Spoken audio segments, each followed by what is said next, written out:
বন্ধুরা বন্ধুরা এখানে বাটা মাছের ঝাল করা আছে। এতে তেল যেটা বেরিয়েছে, বেশি তেল দিইনি। এতে ফার্স্টে এই মাছের মুড়ো, কাঁটা, তেল এগুলো দিয়ে দেবো, কারণ এটাতে তেল বেশি বেরোয়। আজকে রান্না হবে পুঁই শাকের হ্যাঁজরা। এই সমস্ত আনাজপত্র দিয়ে, এই যে মাছের কাঁটা, তেল এগুলো দিয়ে আজকে রান্না হবে পুঁই শাকের হ্যাঁজরা। বন্ধুরা, আজকে রান্না হচ্ছে পুঁই শাকের চচ্চড়ি। এই যে কাঁটাগুলো, তেলগুলো সব মাছের তেল আছে, কাঁটা আছে, এগুলো সব তুলে নিলাম। এবার এতে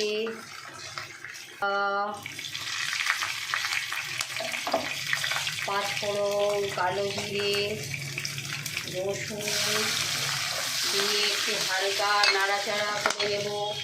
দিয়ে এতে এই সবজিগুলো, আনাজগুলো দিয়ে দেবো।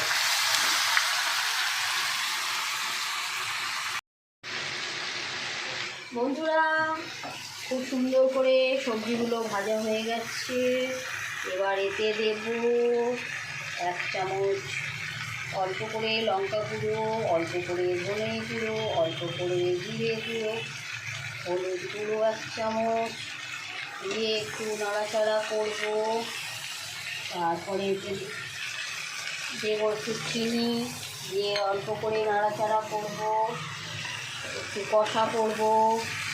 তারপর ফিরে আসছি।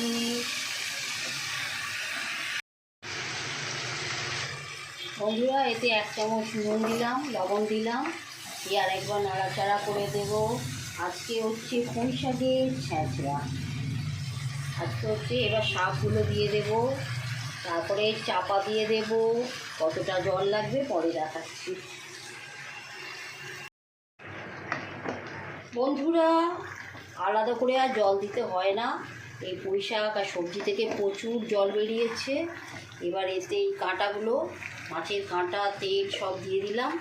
এবার এটা শুকোতে যতক্ষণ টাইম লাগবে, তারপর ফিরে এসে দেখাচ্ছি। বন্ধুরা, থ্যাংক ইউ সো মাচ। বন্ধুরা, আমার পুঁই শাকের ছ্যাঁচড়া রেডি। মাছের কাঁটা দিয়ে পুঁই শাকের ছ্যাঁচড়া রেডি।